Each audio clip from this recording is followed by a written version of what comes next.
morning, students. Today the date is 30th of October 2021, Saturday, and on behalf of Vimla Devi Public School, Siliari, I welcome you all my students. Today we will study in your Social Science Class 10 CG Board Lesson 8, The Great Depression and the Welfare State.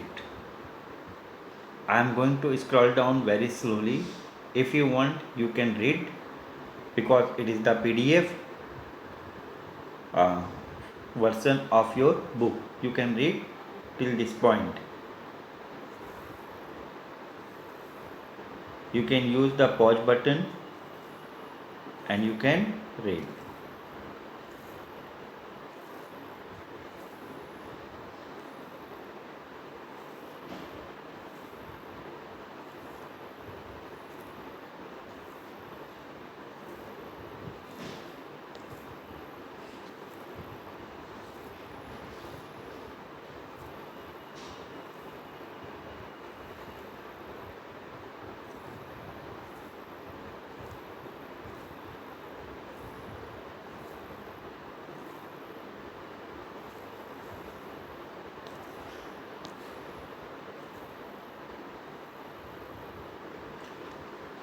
Okay, now open in your book, and as I have already explained to you, read with me, read along with me, and underline the things which you do not understand and ask me in the class. The Great Depression and the Welfare State, the topic today in this lesson. The great depression and the welfare state, भीषण आर्थिक मंदी और कल्याणकारी सरकार. Great depression यानी आर्थिक मंदी, welfare state कल्याणकारी सरकार. In the previous section we saw that Russia adopted plant industrialization in place of capitalist industrialization and Soviet style democracy instead of parliamentary democracy. हमने देखा पिछले सेक्शन में या खंड में कि रूस ने पूंजीवादी औद्योगिकरण यानी कैपिटलिस्ट इंडस्ट्रियलाइजेशन की जगह राज्य नियंत्रित औद्योगिकरण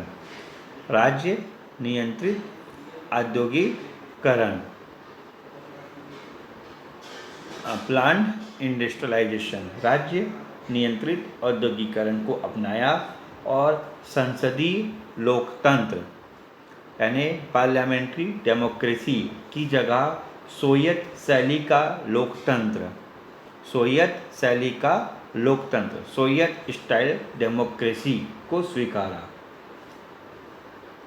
it did not have multi party elections and severely restricted personal democratic rights. अब वहाँ बहुदलीय चुनाव यानी मल्टी पार्टी इलेक्शन और व्यक्तित्व लोकतांत्रिक अधिकार यानी पर्सनल डेमोक्रेटिक राइट्स को नहीं माना गया. At that time, Britain and America placed greater emphasis on parliamentary democracy, multi-party elections and personal democratic rights. उसी समय ब्रिटेन व अमेरिका में संसदीय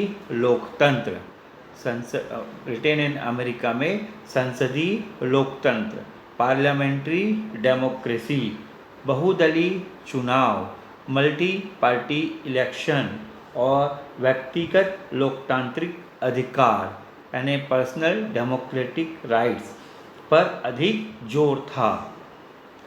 there system was built on market based capitalism and industrialisation.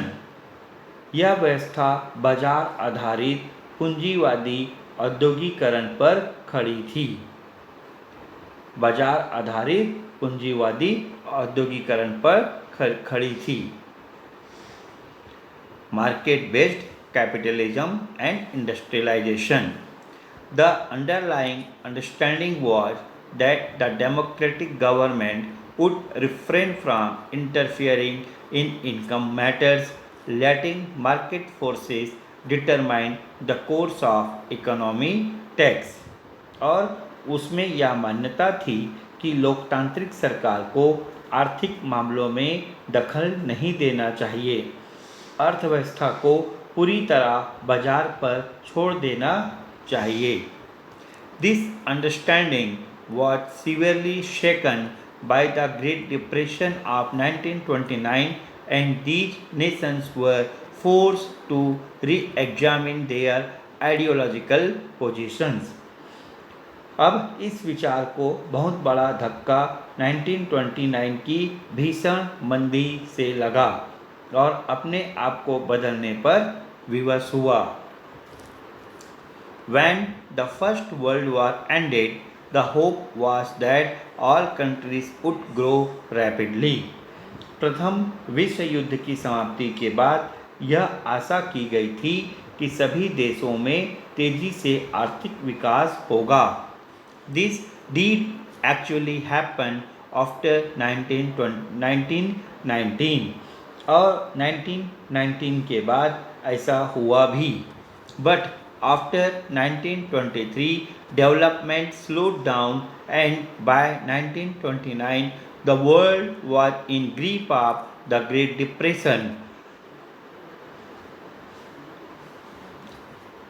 which continued for 4 years until 1933. लेकिन यह विकास 1923 के बाद कुछ थम सा गया और 1929 में पूरी पूंजीवादी दुनिया में भीषण आर्थिक मंदी आई, जो 1933 यानी 4 साल तक बनी रही। Development again picked up steam after that, but the impact of the recession was felt for many more years until 1939. हालांकि उसके बाद फिर विकास का दौर शुरू हुआ, लेकिन 1939 तक मंदी का असर बना रहा। What is an economic recession? आर्थिक मंदी क्या है? In a capitalist system, development doesn't occur at a constant unchanging pace. क्या होता है? इन अ कैपिटलिस्ट सिस्टम यानी पूंजीवादी अर्थव्यवस्था में हमेशा एक जैसा विकास नहीं होता है। It goes through cycles of rapid growth and recession or slow down. उसमें लगातार तेजी और मंदी के दौर एक के बाद एक आते रहते हैं। In the phases of rapid growth, capital investment rises, production rises, and workers get more work and wages. तेजी के समय पूंजी का निवेश बढ़ता है, उत्पादन बढ़ता है, मजदूरों को काम और वेतन भी अधिक मिलता है। So they are able to buy more goods, which raises the demand for these goods in the market, leading to a rise in their prices. इस कारण वे अधिक चीज़ें खरीद पाते हैं और चीज़ों की मांग और कीमतें बढ़ती है। इस कारण और अधिक पूंजी निवेश होता है। More capital is then invested to produce more goods. यानी चीज़ों की मांग और कीमतें बढ़ती है, इस कारण अधिक पूंजी का निवेश होता है। And in this way the cycle of rapid growth continues. और इस तरह तेजी का चक्र चलते रहता है।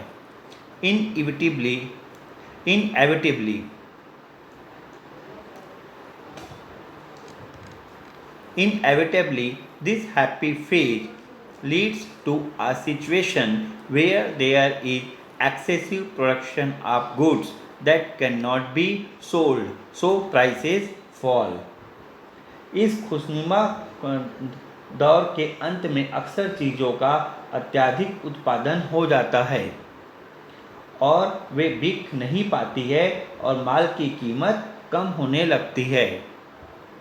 If some unforeseen economic incident occurs during this phase, it shakes people's confidence and the danger of a recession increases. जब ऐसी परिस्थिति में कोई अप्रत्याशित आर्थिक घटना घटती है तो लोगों का विश्वास डगमगा जाता है और मंदी का खतरा बढ़ जाता है। The capitalists then cut back on production, which means less work available for the workers and great chances of them remaining unemployed. पूंजीपति उत्पादन कम कर देते हैं जिससे मजदूरों को काम कम मिलता है और वे बेरोजगारी का शिकार हो जाते हैं। They can now buy fewer goods, which intensifies the recession. अब वे और कम सामान खरीद पाते हैं, इसके चलते मंदी और गहरा हो जाता है। Normally, an economic recession does not persist for long and there is always the hope that growth will pick up.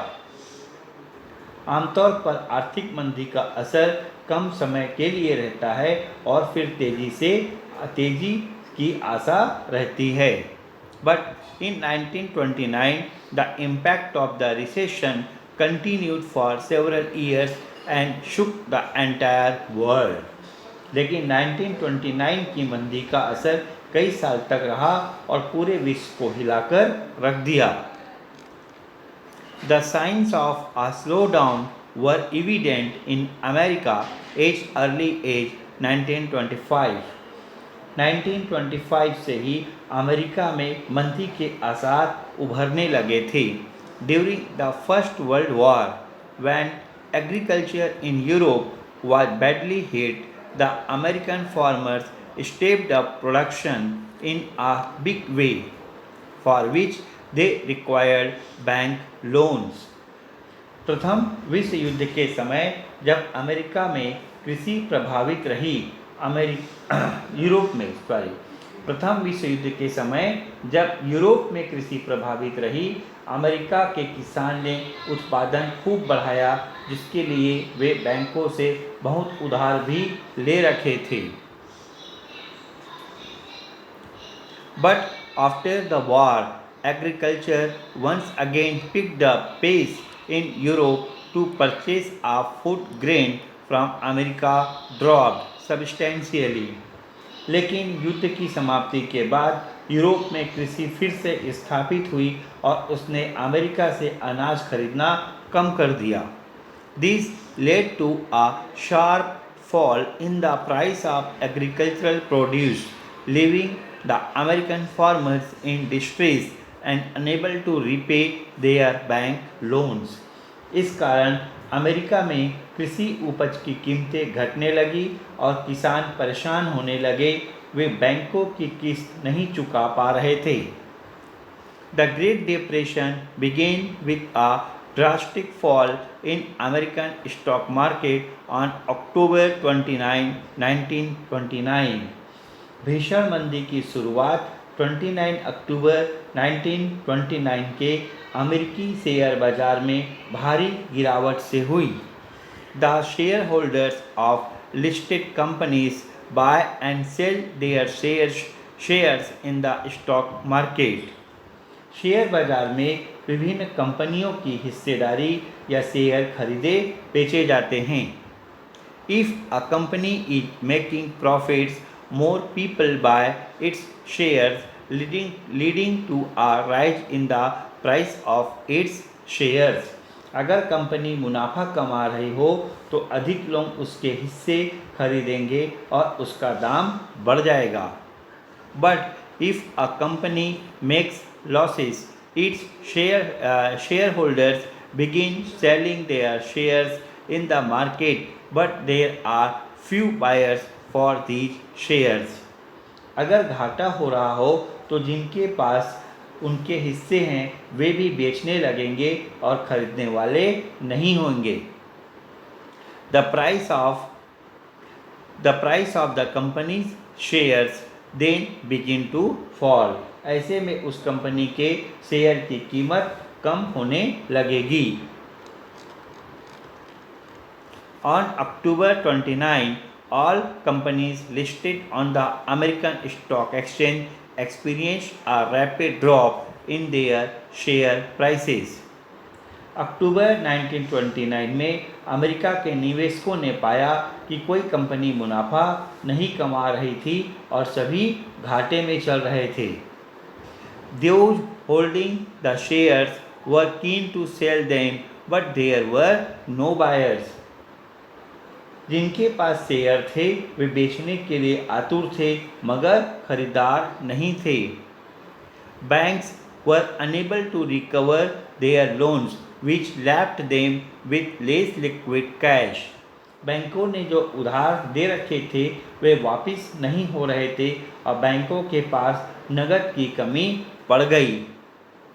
In such a situation those with deposits in bank began withdrawing their cash, but the bank did not have enough cash to repay them. ऐसे में जिन लोगों ने बैंकों में पैसे रखे थे वे अपना पैसा निकालने लगे मगर बैंकों के पास देने के लिए पैसे नहीं थे। The bank became insolvent and those who had deposited their money in them lost their savings. बैंकों का दिवालिया निकल गया और जिन्होंने उनमें पैसे डाल रखे थे उनकी जमा पूंजी गायब हो गई। The reason for this crisis was that during the boom years in America from 1925 and 1929 there was no increase in the prices of farm produce or the wages of workers, but the profits of the capitalist soared. इसका कारण यह था कि America में 1925 से 1929 तक जो तेजी हुई थी उस दौर में किसानों के उपज की कीमत या मजदूरों का वेतन नहीं बढ़ा पर पूंजीपतियों का मुनाफा अत्यधिक मात्रा में बढ़ा। As a result, the buying powers of the common man was low, while the production of goods was high. इस कारण जन सामान्य की खरीदने की क्षमता कम थी मगर उत्पादन बढ़ता गया। Demand continued to fall and unsold goods were stocked in warehouses. नतीजा यह हुआ कि माल की मांग कम होती गई और माल गोदामों में बंद रहे। Prices fell 32% as goods remained unsold और माल न बिकने के कारण कीमतों में लगभग 32% गिरावट आई। Industrialists cut back on production leading to workers being laid off. इसको देखते हुए उद्योगपति उत्पादन कम करने लगे जिसके कारण मजदूरों की छटनी होने लगी। लेड ऑफ यानी छटनी होने लगी। About 27% of the workers ended up unemployed.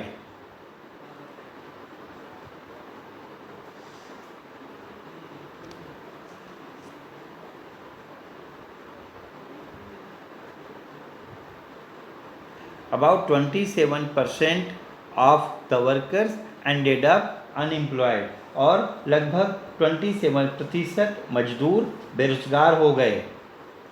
The demand for raw materials in factories began to fall और कारखानों में कच्चे माल की मांग कम होने लगी।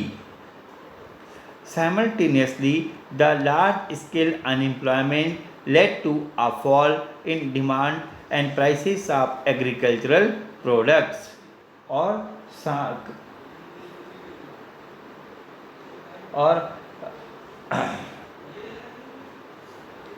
क्या हुआ कि जैसे लगभग तो 27% मजदूर बेरोजगार हो गए और कारखानों में कच्चे माल की मांग कम होने से मजदूरों की बेरोजगारी के कारण कृषि उपज की मांग और कीमतें गिरने लगी। Farmers were forced to sell their produce at below the cost of production and they were reduced to penury as were companies dependent on agriculture. किसानों को भी लागत से कम कीमत पर अपनी उपज बेचनी पड़ी और वे बर्बाद हो गए और साथ में वे कंपनियां भी जो उन पर निर्भर थी। The continuing crisis in industry and agriculture led to a sharp drop in national income. और औद्योगिक और कृषि संकट के चलते राष्ट्रीय आय कम हो गई। How the American crisis affected the old world.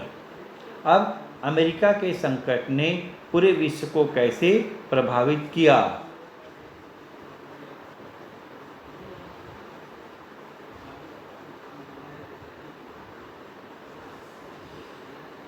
In those days, America was the largest trading nation in the world. उन दिनों अमेरिका विश्व का सबसे बड़ा व्यापारिक देश था। It was the biggest exporter and second only to Britain for imports. वह दुनिया का सबसे बड़ा निर्यात करने वाला देश था और ब्रिटेन के बाद सबसे बड़ा आयात करने वाला देश था।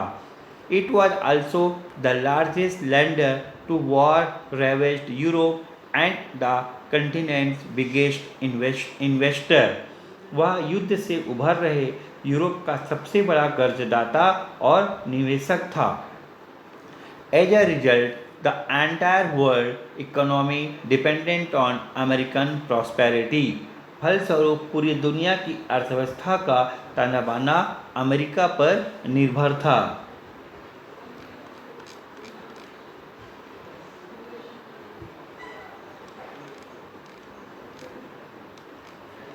But with its economy in crisis, America reduced the quantum of loans it had been extending to Germany, Britain and other countries. अपने आर्थिक संकट के कारण अमेरिका ने जर्मनी, ब्रिटेन आदि को उधार देना कम कर दिया।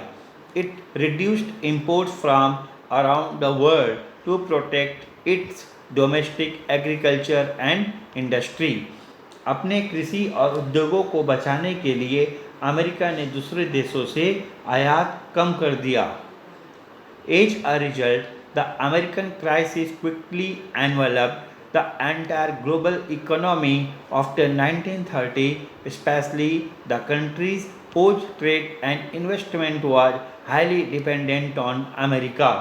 और 1930 से देखते देखते अमेरिका का संकट पूरे विश्व पर छा गया, विशेषकर उन सभी देशों पर जो आपस में व्यापार और निवेश से बंधे हुए थे। International trade fell by 60% between 1929 and 1933 और 1929 से 1933 के बीच अंतर्राष्ट्रीय व्यापार 60% कम हो गए। Farmers around the world who grew commercial crops were bankrupted because there were no buyers for their farm output. दुनिया भर के किसान जो व्यापारिक फसलें उगाते थे बर्बाद हो गए क्योंकि उनकी उपज के लिए कोई खरीदार नहीं रहे। In America and many other countries, they sold their land and migrated to the cities. America और कई अन्य देशों के किसान अपनी ज़मीन बेचकर शहरों की तरफ चले गए। But there were no jobs for them in the city either. लेकिन शहरों में भी कोई काम नहीं था।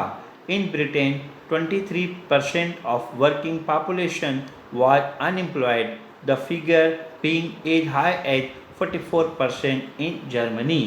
और ब्रिटेन में 23% लोग बेरोजगार थे, जबकि जर्मनी में 44% लोगों के पास काम नहीं था। Now beta, there are some questions. This video may be longer because we need to complete this topic in a single session. What determines the purchasing power of common people in any country? क्या पूछ रहा है, किसी देश में आम जनता की माल खरीदने की क्षमता किस बात से निर्धारित होती है? How do wage increases of workers impact the economy? Then why do factory owners pay them less? मजदूरों के वेतन बढ़ने से अर्थव्यवस्था पर क्या प्रभाव होगा? फिर भी कारखानों के मालिक उन्हें कम वेतन क्यों देना चाहते होंगे? How does recession impact the farmers? मंदी का किसानों पर क्या प्रभाव पड़ा? How did the American crisis affect the global economy? और अमेरिका में आया संकट पूरे विश्व को कैसे प्रभावित किया? Why did the great depression affect Germany the most? और इस भीषण मंदी का प्रभाव जर्मनी पर इतना अधिक क्यों पड़ा? क्या आप कोई कारण सोच सकते हैं? Now my dear students, read the above paragraph once again and try to write the answers of these questions. Definitely you will get the answers in the PDF form in WhatsApp group, but I want you to write the answer in your own words. You will get the model answer. Now we will go ahead with this topic. As I told you, have patience, we need to complete this topic. The Great Depression had the least impact on Russia. देखिए, the Great Depression had the least impact on Russia. भीषण मंदी का प्रभाव Soviet रूस पर सबसे कम पड़ा.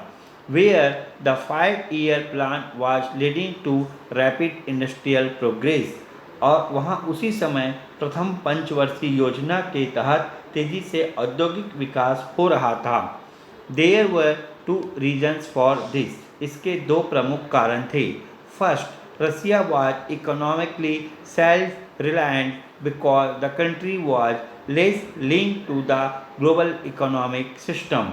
पहला यह कि रूस उन दिनों विश्व आर्थिक व्यवस्था से बहुत कम जुड़ा था और आर्थिक रूप से आत्मनिर्भर था. So the recession in the global market did not affect it. इस कारण विश्व बाजार की मंदी का उस पर कोई प्रभाव नहीं था. Second, the country's development was guided by socialist planning, hence market fluctuations had no long term effect on its economy. दूसरा कारण यह था कि रूस में समाजवादी सिद्धांतों के अनुसार सरकार की केंद्रीय योजना के अनुरूप आर्थिक विकास किया जा रहा था, जिसमें बाजार के उतार चढ़ाव का कोई दूरगामी असर नहीं था. Now, my dear students, here is a question for you. It is necessary for a country to enter the global market to earn profits and progress, but in doing so, it is exposed to market fluctuations in the countries it trades with and can be badly affected by these fluctuations. Is there any other path to progress? यहाँ पे जो question है, आर्थिक विकास और लाभ कमाने के लिए विश्व बाजार में जुड़कर अन्य देशों से व्यापार करना आवश्यक है, लेकिन ऐसा करने पर वह देश दूसरे देशों के बाजार के उतार चढ़ाव से बुरी तरह प्रभावित हो सकता है. क्या विकास का कोई और रास्ता हो सकता है? Now, my dear students, this is sufficient in this video lesson. We will continue the next topic, people's movement and the government process, and this is the part 6 of this video lesson. You will get the last part 7 today also, and we will complete this lesson and we will start the next lesson, right? So complete the exercise, right, and send me submit the copy as soon as possible, and we will continue in our next video lesson. As I told you, this is the part 6 of this, this is the part 6 video lesson of this series. Till then, goodbye.